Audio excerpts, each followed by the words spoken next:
வணக்கம். நீங்கள் இணைந்திருப்பது வெடி டிவியின் பிரதான செய்திகளுடன். செய்திகள் வாசிப்பவர் லிசாலினி கமலநாதன். முதலில் இன்றைய தலைப்புச் செய்திகள். மின்சார தொழிற்சங்கங்களின் எச்சரிக்கை.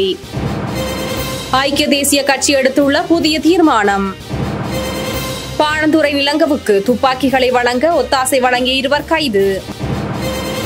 வெள்ளவாயவில் மற்றுமொரு கோர விபத்து. தொடர்பான இலங்கை செய்திகள். மின்சார சபை ஊழியர்கள் தொடங்கிய சட்டப்படி வேலை செய்யும் போராட்டத்தில் அரசாங்கம் எந்த கவனமும் செலுத்தவில்லை என்று இலங்கை மின்சார சபையின் சுதந்திர ஊழியர் சங்கம் தெரிவித்துள்ளது. இலங்கை மின்சார சபையை 4 பகுதிகளாக பிரிப்பதற்கு எதிராக சமீபத்தில் ஆரம்பிக்கப்பட்ட இந்த தொழிற்சங்க போராட்டத்தில் முதல் கட்டம் இந்த மாதம் 15ஆம் தேதி வரை செயல்படுத்த திட்டமிடப்பட்டுள்ளதாக கூறப்படுகிறது. இருப்பினும் இது தொடர்பாக அரசாங்கத்திடமிருந்து எந்த நேர்மறையான பதிலும் கிடைக்கவில்லை என்றால் சட்டப்படி வேலை செய்யும் போராட்டம் வேலைநிறுத்தமாக தீவிரப்படுத்தப்படும் என்று இலங்கை மின்சார சபையின் சுதந்திர ஊழியர் சங்கத்தின் பொதுச் செயலாளர் பிரபாத் பிரியந்தா தெரிவித்துள்ளார்.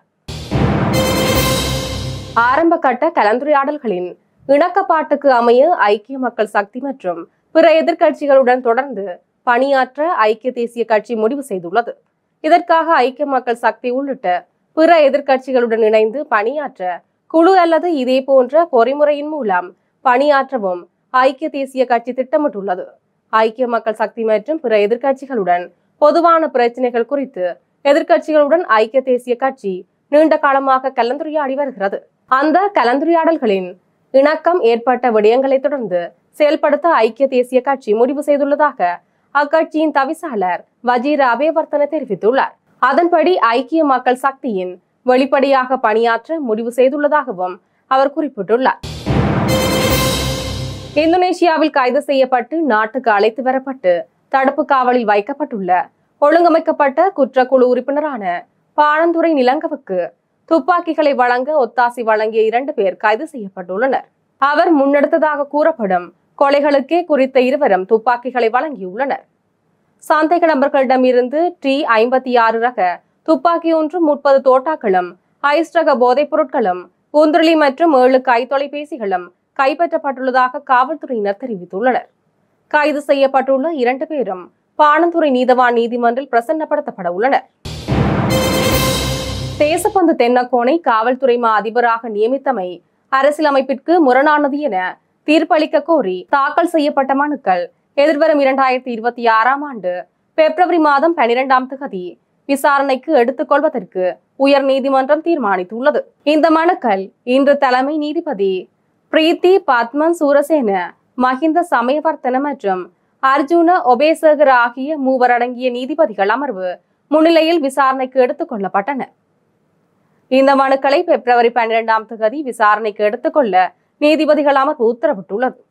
தேசப்பந்து தென்னக்கோனை காவல்துறை மா அதிபராக நியமிக்க முன்னாள் ஜனாதிபதி ரணில் விக்ரமசிங்க எடுத்த முடிவு அரசியலமைப்பிற்கு முரணானது என கர்தினால் மெல்கம் ரஞ்சித், ஆண்டகை, இளம் பத்திரிகையாளர்கள் சங்கம் உட்பட பிற தரப்பினர் என 9 மனுக்கள் சமர்ப்பிக்கப்பட்டுள்ளமை குறிப்பிடத்தக்கது. வெள்ளவாய தனமல்வில பிரதான வீதியில் யாழப்போவ டிப்போவிற்கு எதிரே இன்று காலை லொரி ஒன்றும் மோட்டார் வாகனம் ஒன்றுடன் ஒன்று மோதி விபத்து ஏற்பட்டுள்ளது. இந்த விபத்தில் மோட்டார் வாகனத்தில் பயணித்த 2 காயமடைந்து வெள்ளவாய ஆதார வைத்தியசாலையில் அனுமதிக்கப்பட்டுள்ளனர். இந்த விபத்தில் லொரி வீதியில் கவிழ்ந்துள்ள நிலையில் போக்குவரத்துக்கு பாதிப்பு ஏற்பட்டதாக போலீசார் தெரிவித்துள்ளனர். இந்த சம்பவம் குறித்து வெள்ளவாய போலீசார் மேலதிக விசாரணைகளை மேற்கொண்டு வருகின்றனர். மித்தனியாவில் மீட்கப்பட்ட ஐஸ் தயாரிப்புக்கு பயன்படுத்தப்பட்டதாக சந்தேகிக்கப்படும் மற்றொரு ரசாயன பொருளை போலீசார் கண்டுபிடித்துள்ளனர். அதன்படி கந்தானை பகுதியில் உள்ள வீடொன்றிலிருந்து குறித்த ரசாயன பொருட்கள் போலீசாரால் மீட்கப்பட்டுள்ளது.